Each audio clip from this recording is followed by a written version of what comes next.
आप सुन रहे हैं प्योर जिंदगी।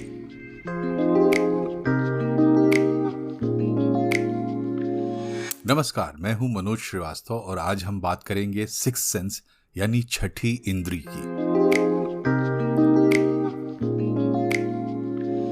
क्या आपको कभी कोई हंच या इंट्यूशन नहीं हुआ, जैसे भविष्य के किसी खतरे का संकेत पहले ही मिल गया हो?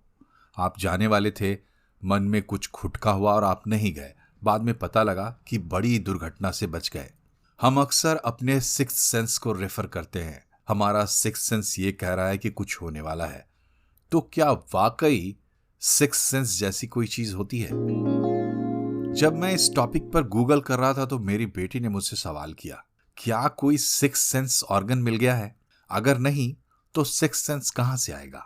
वैज्ञानिक तथ्य तो यही है कि मनुष्य की 5 ज्ञानेंद्रियां यानी सेंस ऑर्गन्स होते हैं। आंख, कान, नाक, जीभ और त्वचा।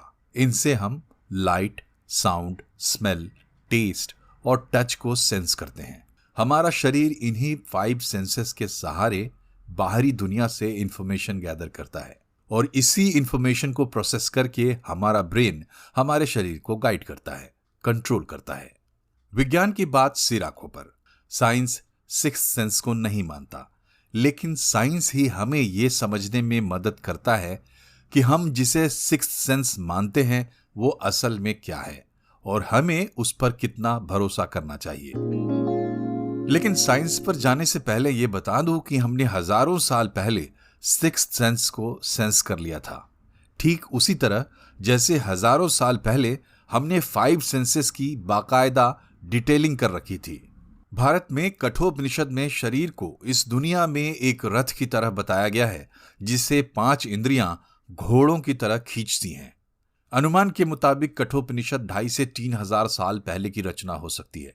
आज इसी फिलॉसफी को साइंस ने हमारे शरीर के भीतर एक स्ट्रक्चर के रूप में खोज निकाला है, जिसे हम नर्वस सिस्टम कहते हैं। प्राचीन भारतीय ग्रंथों में छठी इंद्री की चर्चा भी हजारों साल पहले ही मिलने लगती है। सांख्य, योग और बौद्ध दर्शन में मन अर्थात माइंड को छठी इंद्री माना गया है। यही नहीं, योग और दर्शन के माध्यम से इस छठी इंद्री को जागृत करने का तरीका भी बताया गया है। आज विज्ञान भी मानता है कि हमारे शरीर में 5 सेंस ऑर्गन्स के अलावा कुछ इंटरनल सेंसेस भी हैं, जो शरीर का balance, posture control, movement control regulate करते हैं। Heart, lungs, kidney, bladder, stomach, bones, hormone system, ये सब लगातार ब्रेन को सिग्नल्स भेज रहे हैं। बॉडी और माइंड के इस कम्युनिकेशन के बारे में साइंस को अभी बहुत कुछ पता लगाना बाकी है। फिलहाल बॉडी के इंटरनल सिग्नल्स को इंटेरोसेप्शन का नाम दिया गया है। इसे ही मनोविज्ञान में सिक्स्थ सेंस भी कहते हैं।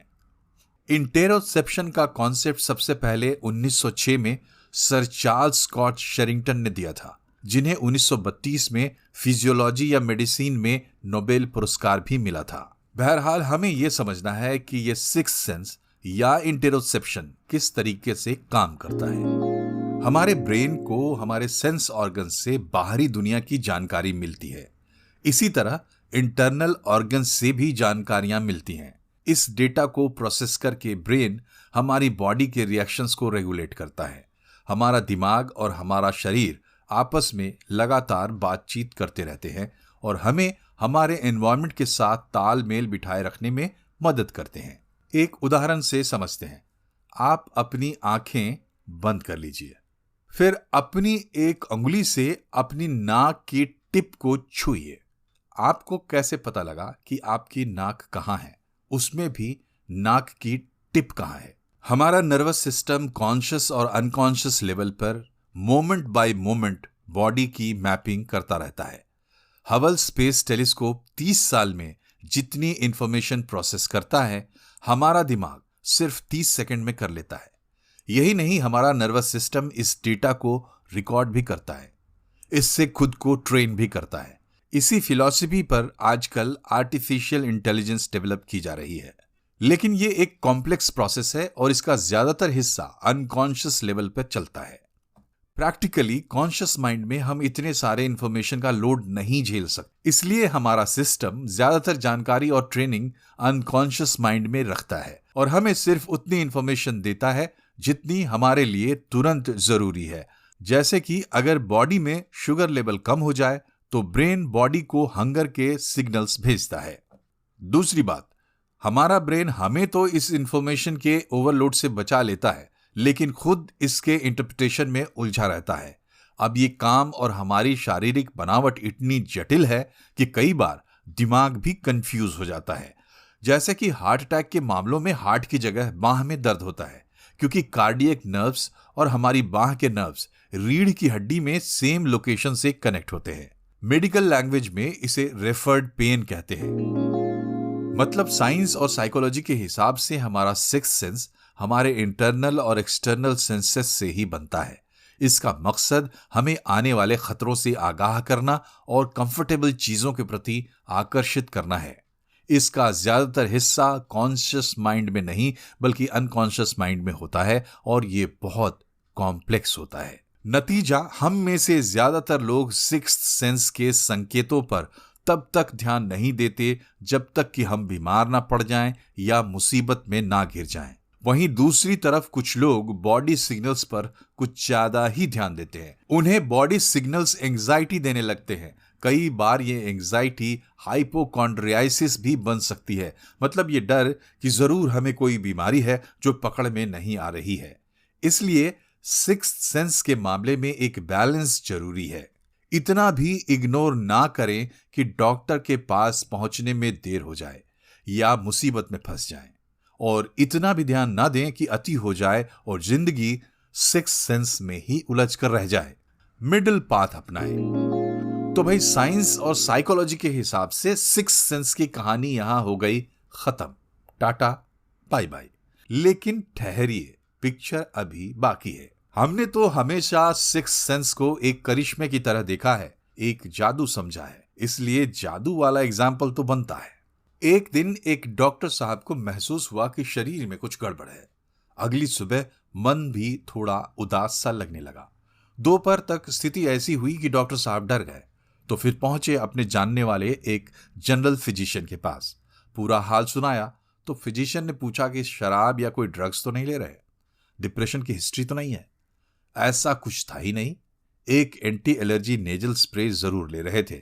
फिजिशियन ने क्लिनिकल जांच पड़ताल की और एक एंटी डिप्रेसेंट लिख दिया 1 महीने के लिए। डॉक्टर साहब प्रिस्क्रिप्शन लेकर चले तो पेट में तनाव बढ़ गया। ऐसा लगा कि पेट कुछ कहना चाहता है, मगर क्या? डॉक्टर साहब ने एंटी डिप्रेशन ड्रग को डाल दिया होल्ड पर और पेट को शांत करने के लिए वॉक पर निकल गए। थोड़ी ही देर में उनके दिमाग की घंटी बज गई। उन्हें अपने डिप्रेशन की वजह मिल गई। जो नेजल स्प्रे वो इस्तेमाल कर रहे थे उसमें स्टेरॉइड था। साइड इफेक्ट के तौर पर स्टेरॉइड कई बार डिप्रेशन को ट्रिगर करता है। नेजल स्प्रे में स्टेरॉइड बहुत कम मात्रा में था, इसलिए फिजिशियन ने उस पर ध्यान नहीं दिया। लेकिन डॉक्टर साहब ड्रग सेंसिटिव थे, ये बात उन्हें पता थी। उन्होंने नेजल स्प्रे को डिसकंटिन्यू किया और अगले दिन से मूड सुधरने लगा। डॉक्टर साहब को उनके अनकॉन्शियस माइंड ने रास्ता दिखाया। पहले पेट में एंटी डिप्रेशन गोली के खिलाफ प्रोटेस्ट करवा दिया, फिर हल्के से स्टेरॉइड वाली बात कॉन्शियस माइंड में डाल दी। लेकिन डॉक्टर साहब के अनकॉन्शियस माइंड को स्टेरॉइड और डिप्रेशन का कनेक्शन कैसे पता लगा? क्या ये जादू था? जी नहीं, ये जादू नहीं था। डॉक्टर साहब पहले भी दवाइयों में स्टेरॉइड ले चुके थे और हल्का फुल्का डिप्रेसिव मूड भी झेल चुके थे। उनके अनकॉन्शियस माइंड ने यह कनेक्शन तभी समझ लिया था, जिसे अब जरूरत पड़ने पर इस्तेमाल किया। इसे इम्प्लिसिट लर्निंग कहते हैं। एक दूसरा एग्जाम्पल देखते हैं। अमेरिका के फ्लोरिडा में 57 साल की एक महिला खुद चलकर हॉस्पिटल के इमरजेंसी में पहुंची। उसने पेट दर्द की शिकायत की, लेकिन वो अपनी हालत को लेकर बहुत ज्यादा घबराई हुई थी।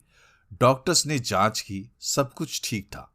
डॉक्टर्स को लगा कि यह महिला नाटक कर रही है, इसलिए उसे डिस्चार्ज कर दिया गया। मगर उस महिला ने इमरजेंसी से बाहर निकलने से भी मना कर दिया। बात बढ़ गई। पुलिस आई और हथकड़ियां लगाकर औरत को अस्पताल से बाहर ले गई। लेकिन पार्किंग लॉट में ही महिला बेहोश हो गई। उसके लंग्स की नस में खून जम गया था। इसे मैसिव पल्मोनरी एम्बोलिज्म कहते हैं। कुछ ही घंटों में उसकी मौत हो गई। सवाल यह है कि जिस चीज को सोफिस्टिकेटेड मेडिकल इक्विपमेंट्स नहीं पकड़ पाए, उसे वो महिला कैसे समझ पा रही थी। ये भी इम्प्लिसिट लर्निंग का उदाहरण है। अपने इंटेरोसेप्शन में महिला ने अपने नॉर्मल बॉडी वाइटल्स को पहचान रखा था। इसीलिए जब एम्बोलिज्म डेवलप हुआ, उसे अपनी अजनबी सांसों, अजनबी हार्ट रेट और ऑर्गन पेन का पता लग गया। वो डॉक्टर्स को ये बात नहीं समझा पाई क्योंकि ये सब कुछ उसके अनकॉन्शियस में था, कॉन्शियस में नहीं। और दर्द छाती की जगह पेट में महसूस हुआ क्योंकि ये एक रेफर्ड पेन था, मतलब दर्द एक अंग में और उसका एहसास किसी और अंग में। जैसे कि एंजाइना हार्ट पेन में जॉ, शोल्डर या आर्म कहीं भी पेन फील होता है। पूर्व FBI एजेंट जो नवारो कहते हैं कि हमारी यानी इंसानों की कहानी अकेले में शुरू हुई थी या छोटे छोटे ग्रुप्स में, तब हमें हर घड़ी चौकन्ना रहना पड़ता था। हम जानवरों और पक्षियों की आवाज, जानवर के पसीने और हवा का रुख देखकर भी आने वाले खतरे को भांप लेते थे। आमना सामना होने से पहले हमें यह समझना पड़ता था कि सामने वाला दोस्त है या दुश्मन, नहीं तो हम भी एक्सटिंक्ट हो गए होते। लेकिन अब हम शहरों में रहते हैं, क्लोज प्रॉक्सिमिटी में। अब ना तो हम सामने वाले पर ध्यान देते हैं और ना इस बात की परवाह करते हैं कि कौन हमें देख रहा है। हम केयरलेस हो चुके हैं। अब तो हम गाड़ी चलाते हुए फोन भी चलाते हैं। लेकिन आप महिलाओं से पूछ कर देखिए, उन्हें बिना देखे इस बात का एहसास हो जाता है कि कोई उन्हें घूर रहा है, क्योंकि उन्हें पुरुषों से अपनी सुरक्षा के प्रति अभी भी सचेत रहना पड़ता है। महिलाओं को बेजा घूरने को आज भी सेक्सुअल ऑफेंस माना जाता है। 10,000 साल पुरानी हमारी ऑब्जर्वेशन स्किल आज भी हमारे सबकॉन्शियस में है और हमारी मदद करना चाहती है। जो नवारो कहते हैं कि हमें इसका इस्तेमाल करना चाहिए, अपनी गट फीलिंग को मौका देना चाहिए। किसी भी सिचुएशन में हमारी गट फीलिंग हमें बता सकती है कि गिवन सिचुएशन में डर की कोई बात है या ये सिचुएशन हमारे लिए कंफर्टेबल है। पॉडकास्ट थोड़ा लंबा था। इतनी देर तक एक ही आवाज को बर्दाश्त करने के लिए आपका बहुत बहुत शुक्रिया। इतनी देर रुके तो प्योर जिंदगी को फॉलो जरूर कर लें और शेयर भी करें। नमस्कार।